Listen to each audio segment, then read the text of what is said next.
Manager, are you ready? All right. Welcome everyone to the City Council study session, August 12th, 2024, 6 p.m. at the Council Chambers, pardon me, 111 East Maple Avenue. So with that, the first item we have on the agenda is traffic calming, sponsored by Councilmember Stewart.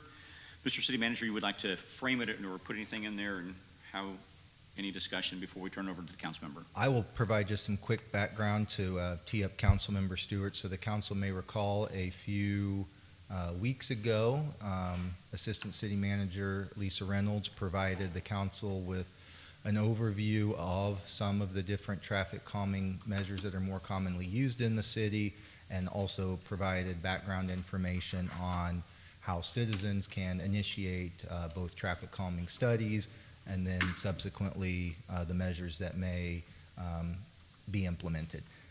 After that presentation, Councilmember Stewart had some ideas about modifying that process, and so he requested this item tonight for further discussion. And Councilmember, I will yield to you for additional thoughts. Thank you. So I had two different ideas.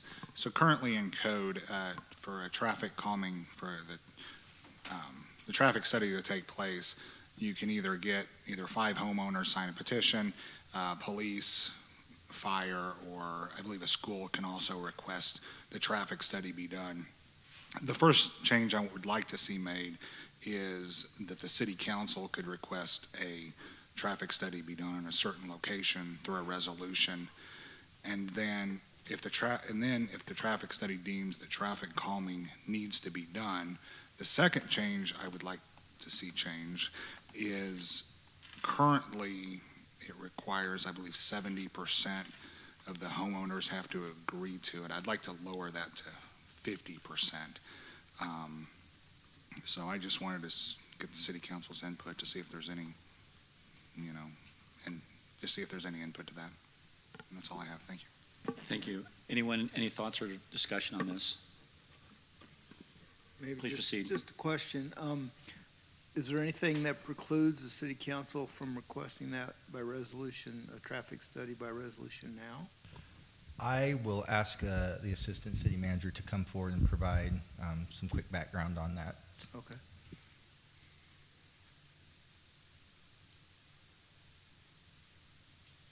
Good evening, Mayor and Council.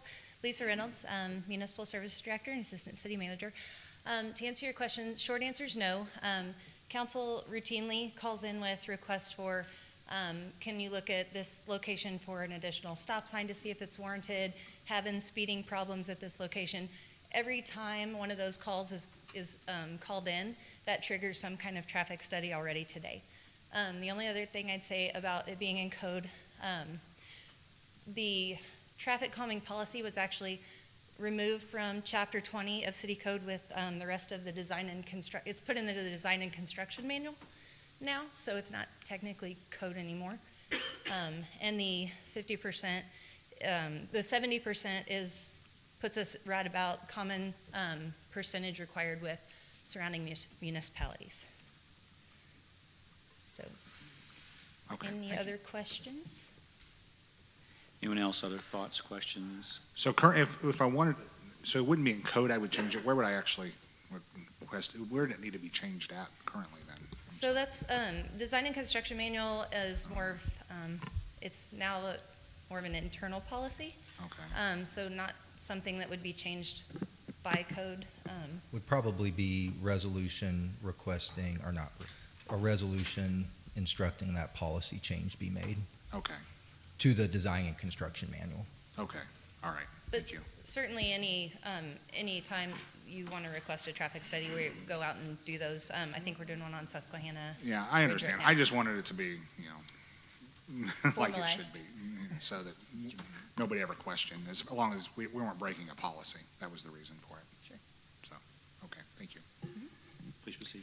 Question, it's 70% of homeowners or 70% of people living in, and like what's the?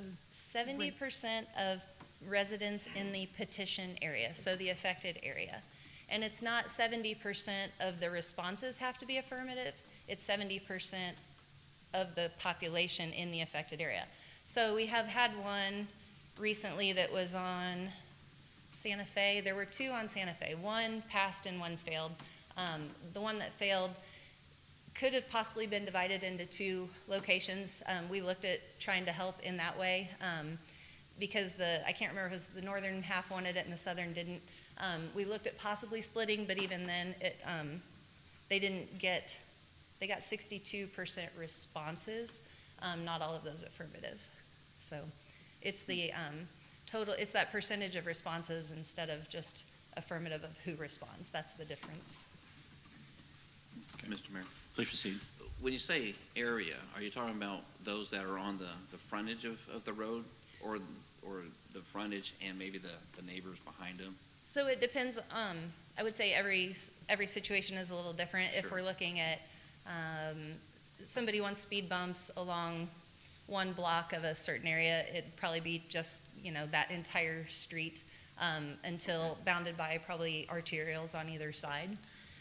Sometimes it's a neighborhood that's hey, look at our neighborhood as a whole. So it just depends on that situation, how far out that area would be considered the petition area. Oh, fair enough. Sometimes it's an HOA requesting it, sometimes it's residents on a single street. Okay. Anyone else? Mr. Mayor, Please I have proceed. no objections with putting that into a resolution form and also lowering that threshold. Okay, very good. Anyone else? Other thoughts? Everybody good with it? So I just want to make sure I'm understanding. You said the 70% is 70% responding being affirmative? Is that? 70%, you've got to get at least 70% affirmative responses of the petition area. So if 50% of the affected area responds and they're all positive, that doesn't That's cut not that, enough. Okay. doesn't meet that threshold. All right, I agree. I don't have an issue with any of that. Okay, anyone else? Okay, perfect. That'll take us from that discussion.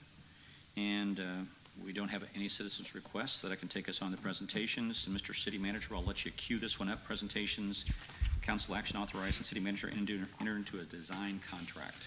Yes, Mr. Mayor and members of the council, a few weeks ago, the council had first reading of a contract for Truman Connected Phase 2.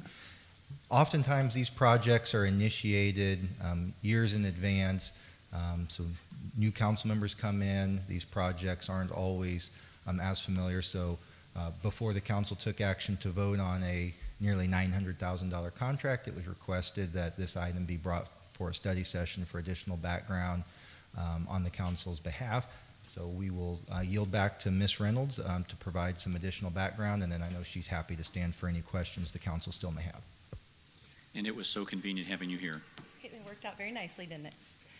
Okay, just again, I believe the point of this was a project overview before you voted on that second reading. So just a little history on the project. This project has been around for a while. The first pieces, moving pieces of it started back in 2017. The first traffic study associated with the project was completed in 2018. Pieces of it have been approved over time by previous councils. Public input and those public meeting pieces go back all the way to 2019. I believe some of you actually have participated in those.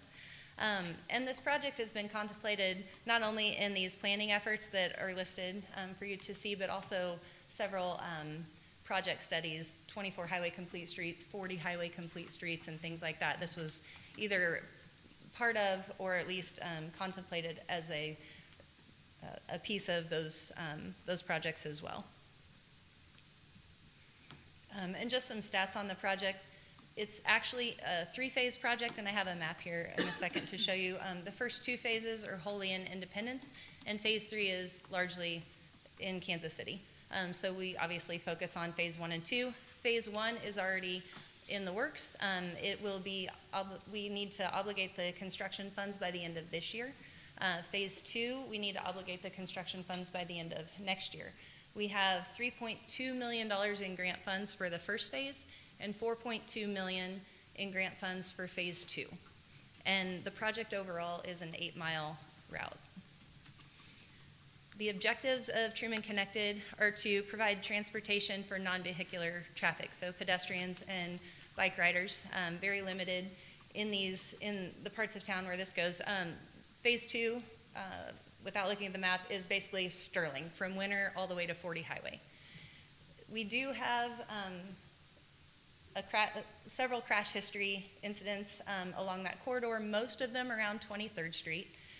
And then also going through that corridor, well, actually all of the Truman Connected corridor with Phase 1 and 2 goes through several places in town where there are zero vehicle households, sometimes up to greater than 30% in 2 or 3 small districts through town. I think the lowest number, though, is 15% households with 0 vehicles. Obviously, any of these types of projects, one of the main objectives would be improve safety of the corridor. So again, just looking at that crash history, how can we bring that down? Some of those crashes have been pedestrian related.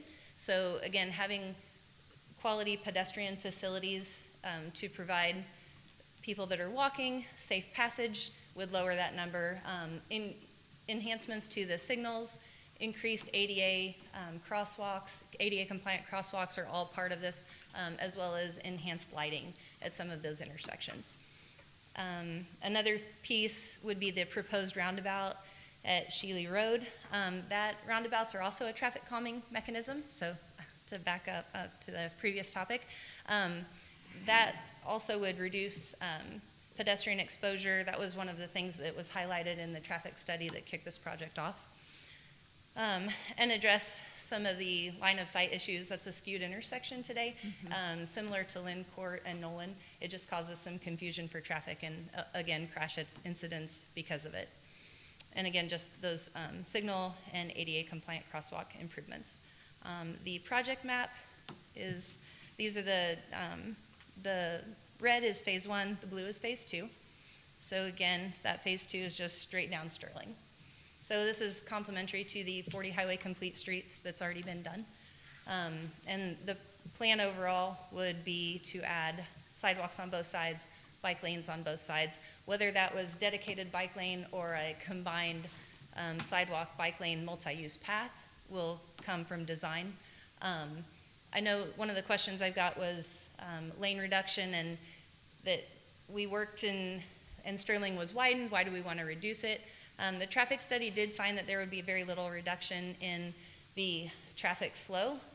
It would really only be limited to peak times, and especially at 23rd and Sterling, where there's no recommendation for lane reduction at all. In fact, it called out specifically that all lanes would remain at that location. So with that, I'm happy to answer any questions. Please proceed. So can you clarify that so you will have bike lanes, but then at 23rd, you'll go back to 4 lanes? We would maintain the full 4 lanes there, but Okay. we would probably either acquire additional right-of-way or look at something to continue the bike facilities and pedestrian facilities as well. We don't want those to disappear at that location, because obviously safety being part of the issue here. But yeah, that's part of the design piece that would come from the second reading that you'd be approving potentially at the next meeting. So I know some communities have done bidirectional bike lanes on one side, so they don't lose as much traffic space. Is that something we would consider? We would consider it, yeah. Those are all things that come from design and looking at it and just reevaluating the traffic study numbers. I know one thing that has come up too was, when was the traffic study done? Because some, with Nolan Road, well, if we did the traffic study in 2020, those aren't probably the best numbers. In this case, fortunately, even though it sounds like it was forever ago, the traffic study was done in 2018, so should be fairly normal numbers, even possibly heavier traffic flow than now with remote work and things like that that weren't necessarily so much a thing back in 2018. I always ask this question. Obviously, this is federal funds. When you get federal funds, it comes with some federal requirements. So say we build, let me have a fantasy, $50 million worth of new businesses along Sterling. Now I realize it's mostly residential, so that's not possible, but you have a dramatic change in your traffic patterns? Do we have to maintain this corridor for a certain amount of time and could go back, or it's a permanent modification? Just help me understand. Anything that has to go through Federal Highway Administration, similar with Nolan, conceptually, they can't possibly put us on the hook for something that causes a traffic issue, which is why we always refer back to that traffic study data with the design before we move forward. If there was some exponential change like that, then certainly we would have to do another traffic study and see where to have to go from there. As far as specific stipulations, timelines, I'd have to dig into that contract and get back with you on that. The only timeline in my head right now is the obligation of funds to start for construction, and that's the end of next year. Well, it'd be helpful to know that if we have a real change, we have options. And if we end up with more vehicular crashes because people turn into lunatics because they have to slow down, that would help as well. So thank you very much. And I will say on traffic calming, I know most people think of it, they're like, well, I want speed bumps or I want speed tables or something like that. And we learned this with going Winter Road through Inglewood, sometimes just narrowing a corridor acts as traffic calming, often in fact, because when something's wide open, straight and wide open, it's a raceway, right? So when you do visually narrow that corridor, it should, and studies show it does, help with speed as well. Anyone else? Please proceed. Okay, so this is just entering a contract for the design part Just the of it. design, yes. Okay, and it's, the project in whole is funded totally by the grant? Or No, is- or it's is it- an 80-20, so 4.2 million is federally funded, and that is through a few different grants, transportation alternatives, carbon reduction grants, largely because of the roundabout recommendation. And then we would be on the hook for just shy of $1 million, and that would be funded out of the street sales tax. And will residents be involved with input or feedback? Yeah, absolutely. And Any notified. capital project that we do like this, we have at least 2, if not more, public meetings at different phases of the project to solicit that input. And if nothing else, provide renderings and visuals so they can see what's coming, and that generally helps. If we just put a plan set down there, it doesn't mean a lot to everybody. Yeah. And so just having the pictures and the design team there to answer any questions people have is generally pretty helpful. Thank you. Anyone else? Please proceed. So in Independence, communities are responsible for their own sidewalks and their own curbing. When we put sidewalks in, new sidewalks along major corridors, do we remain responsible for those? That is very dependent on the project. There are some along 24 Highway and older sections of 40 Highway that the city is responsible for. But recently, like with the 24 Highway Complete Streets, MoDOT allowed us to revert back to our existing ordinance where the property owner would be responsible. Similar to developer putting them in. Anyone else? Other further questions? I just want to follow up on Councilmember Vought's question and just kind of get a real clear understanding of the public engagement on this. Because one of the things that I've heard is we need to get people more publicly engaged in this process. So how will we communicate to people along that corridor, particularly those people that live right up to it, they're facing it, that they'll be aware of it and they'll know what's going on? So we always send out mailings for any address that's adjacent to a project area, and a designated radius beyond that. We post things like that on our Facebook page, all of our social media pages to invite, even if you're not immediately adjacent and you have an interest, come out and take a look. So typically mailers and online. Okay. Do we have a list of HOAs that are along there so we could communicate with them? Because they're going to be the ones going to be the best. The city does have a master list of HOAs that has recently even been updated. So we can reach out to the entire list. But certainly, again, if you're a Yeah, property owner adjacent to the project, you'll get a mailing. Right. Yeah, I just, Mr. City Manager, if I can work with you on getting that so we can make sure that we at least send letters. I know that's above and beyond what we have to do, but with the expectation of reaching out to those HOAs. So they're going to be, if we send it to the HOA president, then we're going to get a chance to have people, they're going to know folks, they're going to be able to communicate the word, and maybe more above and beyond that. Roughly for my own benefit, we're putting in a roundabout there.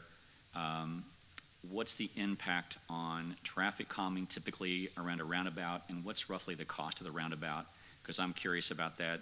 We've got some people in neighborhoods that want to put a roundabout in, and so I know the whole project is $4.2 million, but how much of the roundabout is that part of the cost? Or just give me an educated guess. I'm not going to hold you to it. I have it, but I left it sitting over there. If you want to go grab it, The cost of absolutely. every intersection. Please, yeah, please, thank you.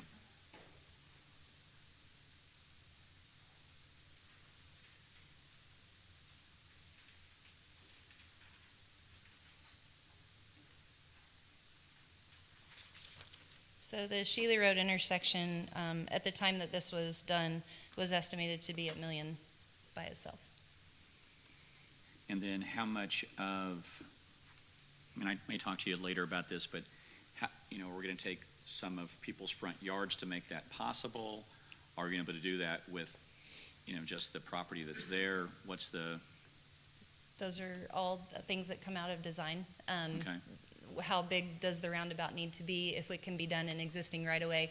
Again, with that skewed intersection, it may fit in what's there, it may not. That all, any right-of-way takings or easements that we would have to get would come out of the design phase. Usually about the 30% into design, we would know what acquisition would need to be done.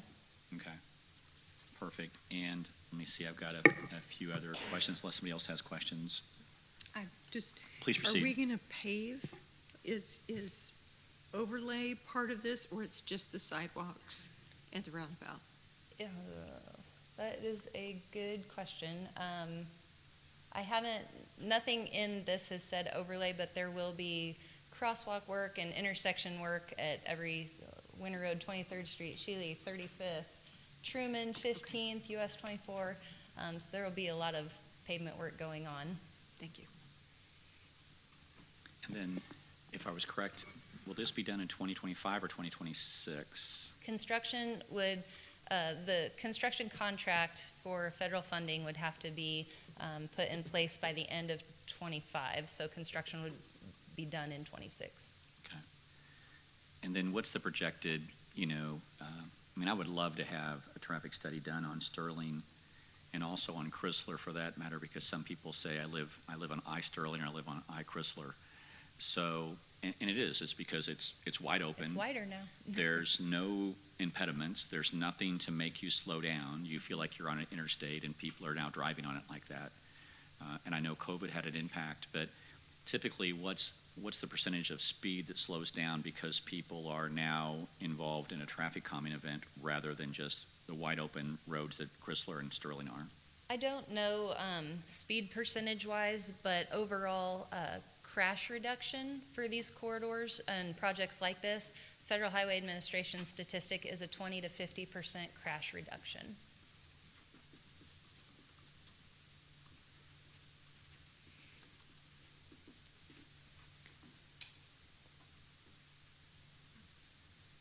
But I don't have a good way to monitor speed, so that I can't really answer.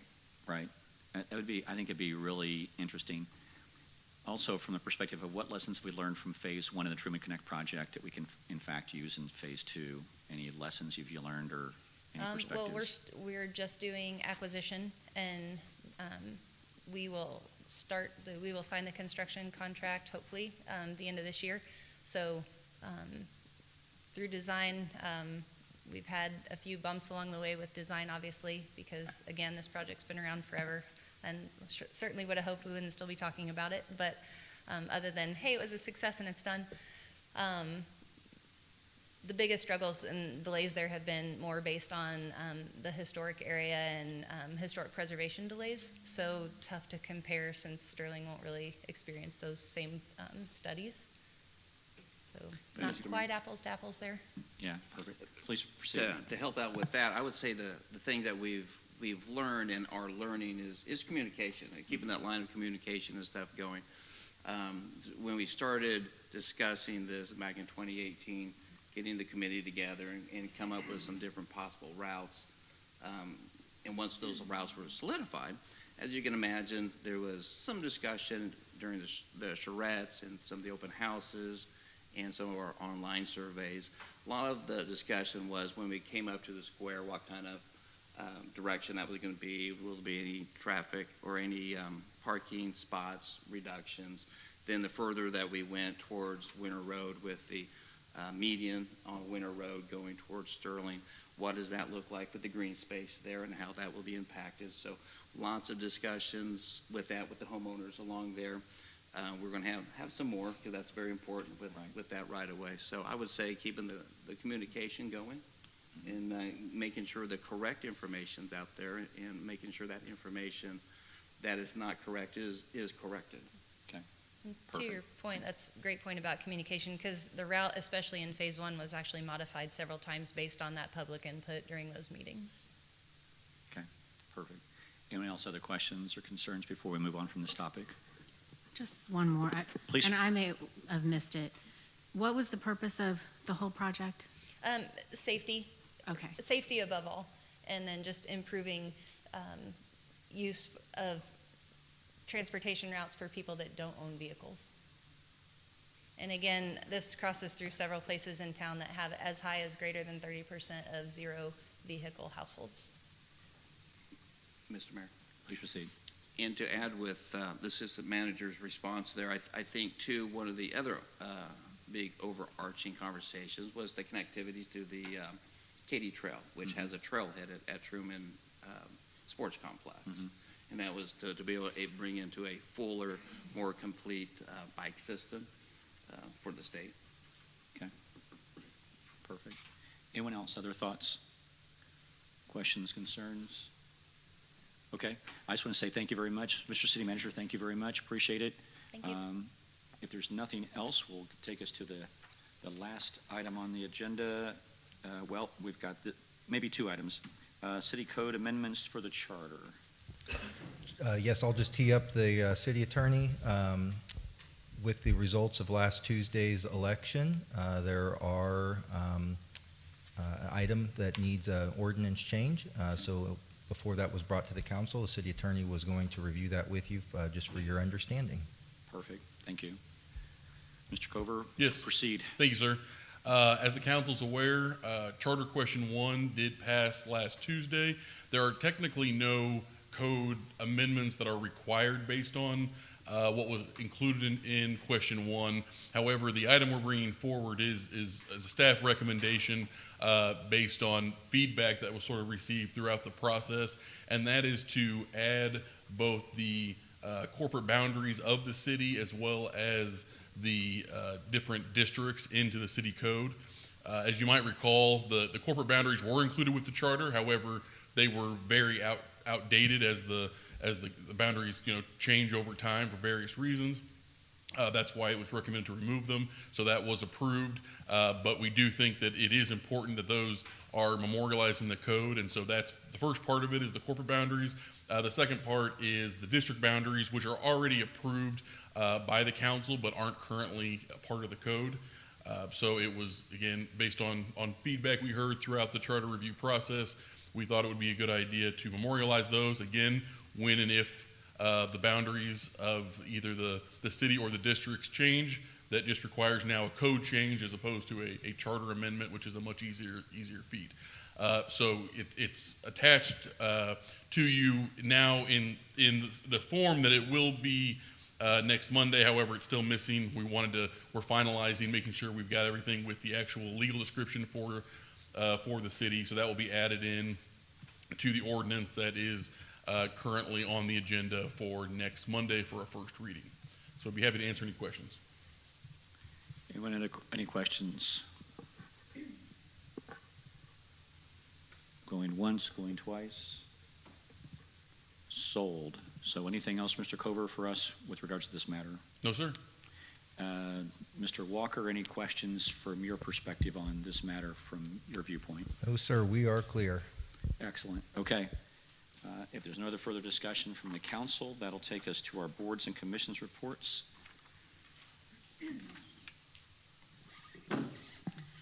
A recommendation has been made to appoint Greg McGee and reappoint Steve McLucky to the Public Utilities Advisory Board. Staff requests direction to add a resolution to the next regular meeting for the appointments of these individuals to the above board. A recommendation has been made to reappoint Michael Rose to the City Judicial Commission. Staff requests direction to add a resolution to the next regular meeting reappointing this individual to the above board. A recommendation has been made to reappoint John Lunn to the Sustainability Commission. Staff requests direction to add a resolution to the next regular meeting reappointing this individual to the above board. A recommendation has been made to reappoint Donna Pittman to the Public Safety Tax Oversight Committee. Staff requests direction to add a resolution to the next regular meeting reappointing this individual to the above board. And a recommendation has been made to reappoint R. Scott Smith and Timothy Davini to the Stormwater Oversight Committee. Staff requests direction to add a resolution to the next regular meeting reappointing these individuals to the above board. Any comments or questions on any of those? Any objections? Seeing none, we'll proceed. Any further comments from anyone in the council before we wrap up? Please proceed. So mental health came out as one of the number one concerns in the public health survey that we did. And it's such an important aspect of a healthy community. And with 988 and other amenities in the city, I wonder if we could have a study session that just touches on what sorts of mental health services and opportunities there are for the city, and some with which we're in partnership from departments in the city. So I would like to raise that as something for a future study session. Any questions or concerns on that? Okay, excellent. Anyone else, other comments before we wrap up? Seeing none, we will call this meeting adjourned. Thank you all very much.